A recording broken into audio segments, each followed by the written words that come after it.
Halo, salam kenal. Saya Yulian Febriana dengan NIM 2065112, mahasiswi Politeknik Negeri Samarinda, Prodi Akuntansi Manajerial. Untuk memenuhi tugas mata kuliah Akuntansi Manajemen Lanjutan, saya akan mempresentasikan topik 2, yaitu konsep informasi akuntansi penuh.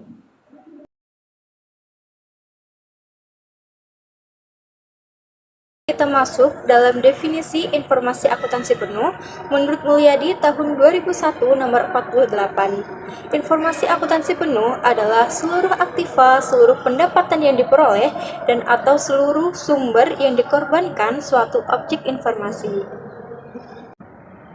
Perbedaan full accounting information, full cost, dan full costing. Yang pertama ada full accounting information, yang terdiri dari unsur full assets, full revenues, dan full cost. Sedangkan full cost merupakan total biaya yang bersangkutan dengan objek informasi. Nah, jika objek informasi berupa produk, maka full cost merupakan total biaya yang bersangkutan dengan produk tersebut.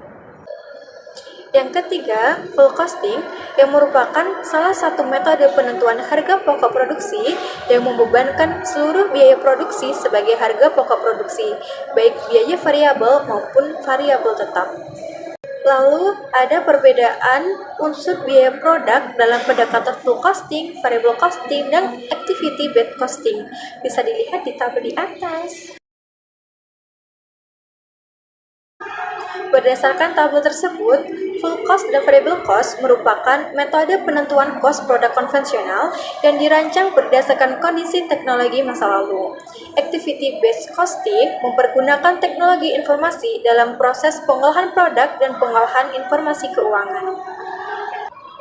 Selanjutnya, ada perbedaan konvensional method dengan activity-based costing method dengan indikator tujuan, lingkungan, fokus, periode, dan teknologi informasi yang digunakan. Bisa dilihat di tabel berikut.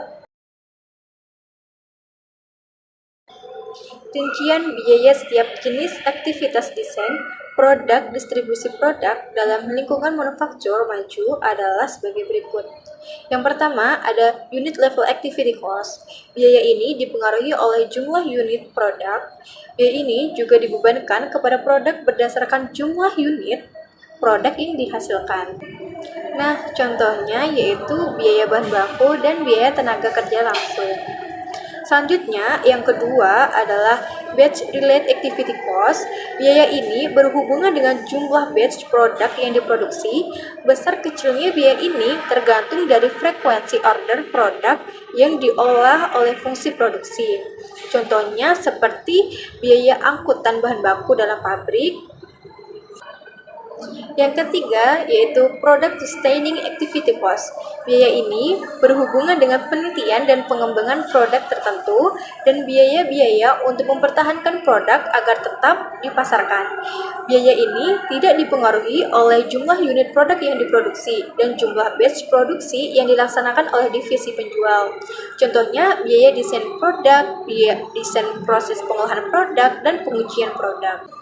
Contohnya, biaya desain produk, desain proses pengolahan produk, dan pengujian produk. Yang keempat, yaitu Facility Sustaining Activity Cost. Biaya ini berhubungan dengan kegiatan untuk mempertahankan kapasitas yang dimiliki oleh perusahaan. Biaya ini dibebankan kepada produk atas dasar taksiran unit produk yang dihasilkan pada kapasitas normal divisi penjual. Contohnya, biaya depresi dan amortisasi, biaya asuransi, dan juga biaya gaji. Oke, sekarang kita masuk dalam manfaat informasi akuntansi penuh.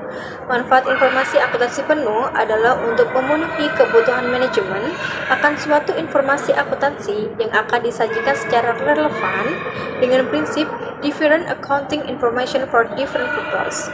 Maksudnya, yaitu harus digunakan bila mana akuntansi manajemen menyediakan informasi akuntansi untuk manajemen. Informasi akuntansi penuh memiliki berbagai manfaat yang dapat membantu manajemen dalam pengambilan keputusan manajerialnya, terutama dalam hal pemenuhan informasi akuntansi secara keseluruhan dalam hal aktiva, pendapatan, dan biaya. Berikut adalah Manfaat informasi akuntansi penuh menurut Mulyadi tahun 2001 nomor 56, yaitu pelaporan keuangan, analisis kemampuan menghasilkan laba, jawaban atas pertanyaan berapa biaya yang telah dikeluarkan oleh sesuatu, penentuan harga jual dalam cost type contract, penentuan harga jual normal, penentuan harga jual transfer, penentuan harga jual yang diatur dengan peraturan pemerintah, dan penyusunan program. Selanjutnya, yaitu rekayasa informasi akuntansi penuh. Informasi akuntansi penuh dimanfaatkan oleh manajemen untuk pelaporan keuangan, pengukuran tingkat kemampuan produk atau unit organisasi dalam menghasilkan laba. Untuk memenuhi kebutuhan manajemen, perekayasaan informasi akuntansi penuh memerlukan identifikasi aktiva pendapatan dan biaya langsung yang bersangkutan dengan objek informasi tertentu dan pembebanan secara adil aktiva pendapatan dan atau biaya yang tidak langsung kepada berbagai objek informasi yang bersangkutan. Perlu diadakan pembedaan istilah alokasi biaya atau cost allocation dengan pembebanan biaya cost estimation dalam perekayasaan informasi biaya penuh. Alokasi merupakan pembagian biaya tidak langsung kepada berbagai objek informasi atas satu dasar alokasi yang lebih bersifat sembarang.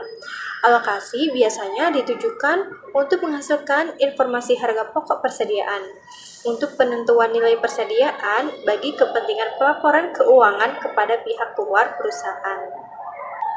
Sedangkan pembebanan biaya merupakan pembagian biaya tidak langsung kepada berbagai objek informasi atas dasar hubungan sebab akibat.